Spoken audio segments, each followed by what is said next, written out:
삼성전자 사도 될까요? 카카오 사도 될까요?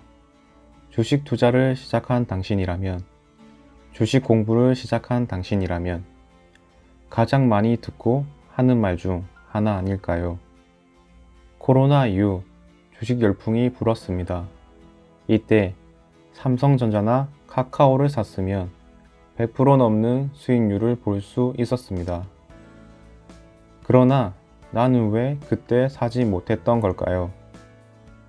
계속 떨어지는 주가를 보며 더 떨어지면 사야지 라고 생각할 수 있고, 다시 오를 거라는 확신이 없어서 그럴 수도 있습니다. 우리가 다시 그때로 돌아간다면 삼성전자나 카카오 주식을 살 수 있을까요? 안녕하세요, 머니창고입니다. 우리는 비트코인 샀어야 했는데, 삼성전자 샀어야 했는데 이런 말을 자주 합니다. 그런데 이런 이야기를 하면서 왜 지금은 사지 못할까요? 그 이유는 회사에 대한 확신이 없어서 그렇습니다. 주식 투자는 좋은 회사에 투자를 해서 주주가 되어 함께 커가는 것입니다.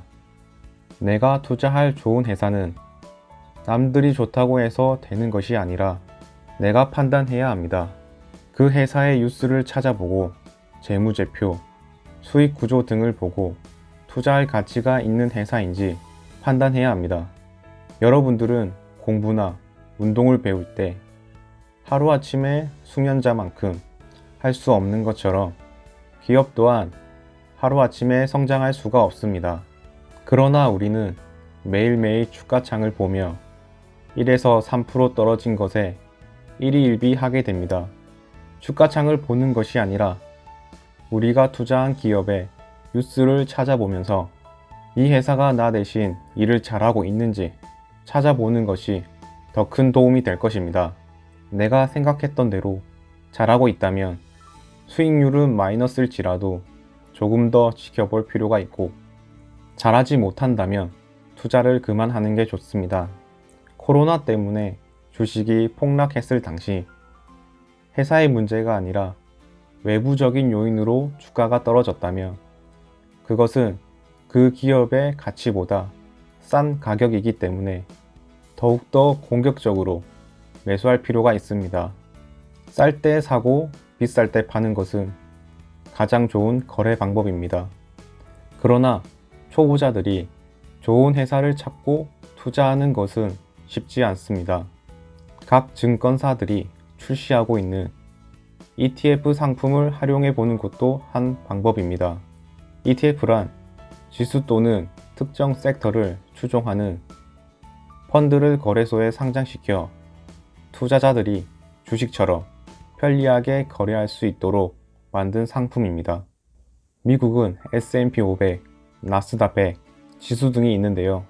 이 중 나스닥 100 지수를 추종하는 QQQ라는 ETF를 살펴보면 나스닥 지수에서 각 기업이 차지하는 퍼센트만큼 ETF를 구성합니다. 예를 들어 애플, 마이크로소프트가 나스닥 지수에서 각각 11%, 9.8%를 차지한다면 ETF는 애플 11%, 마이크로소프트 9.8% 등의 비율로 100개의 주식이 한 바구니에 담겨져 있는 과일 바구니라고 생각하면 됩니다. 이렇게 100개의 기업이 퍼센트별로 구성되어진 ETF 상품 하나만으로도 100개의 기업에 분산 투자를 한 거랑 똑같은 효과가 나옵니다.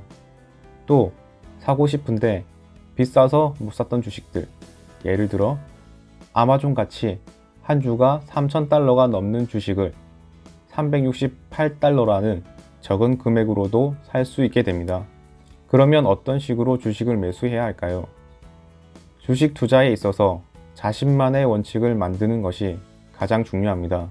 저도 처음에 이 말이 와닿지 않았습니다. 그러나 주식 투자를 하면 할수록 원칙의 중요성을 깨닫게 됩니다. 내가 이 주식을 왜 매수했는지, 사고 얼마만큼 떨어졌을 때 더 추가 매수할지, 언제 매도할지, 현금 비율은 얼마로 할지 등 자신만의 원칙을 세워야 합니다. 원칙이 없다면 내동 매매할 가능성이 높아지고 돈을 잃을 확률도 높아집니다. 이런 원칙이 없다면 월 적립식으로 지수 추종 ETF를 사는 게 정답일 수 있습니다. QQQ는 연평균 수익률이 지난 20년간 10%였습니다. 만약 앞으로도 주식이 우상향한다면 월 30만원씩 연평균 10% 복리로 30년 뒤에는 7억이 되어 있습니다. 양도소득세를 제외한다면 5.6억 정도 될 것입니다. 개인연금 계좌를 이용한다면 더 높은 이득을 볼 수도 있습니다. 개인연금 계좌는 연 400만원까지 16.5% 세액공제를 해주고 나중에 연금 수령 시 3에서 5%로 낮은 세율로 받을 수 있습니다. 워렌 버핏은 자신의 유언장에 기부를 하고 남은 돈의 90%는 S&P 500 지수를 추종하는 인덱스 펀드에 투자하고 나머지 10%는 국채를 매입하라 라고 할 정도로 인덱스 펀드 투자 방법은 인정받고 있습니다. 미국의 우수한 기업들이 계속 성장할 것을 믿고 지수 추종 ETF에 꾸준히 투자한다면 당신은 상위 10% 안에 드는 투자가가 될 것입니다. 나에게 맞는 투자 방법은 무엇일까요? 먼저 자기 자신을 파악할 수 있어야 합니다. 저는 20년 3월 말 최저점일 때 삼성전자를 분할 매수해서 70%의 수익을 보았습니다. 또 20년 12월에 남들이 열광하는 AIKK, AIKG, NIU 등에 투자를 했습니다. 결과는 하락장을 견디지 못해 팔고 말았습니다. 이 두 가지의 차이점은 무엇일까요? 먼저 나 자신이 투자한 회사를 공부할 수 있는지, 얼마만큼의 낙폭을 견딜 수 있는지 등을 고려해야 합니다.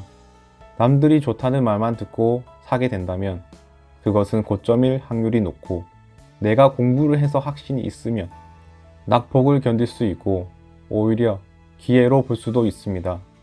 개별 종목은 높은 수익률을 바라보려면 그만큼 그 회사를 공부해야 합니다.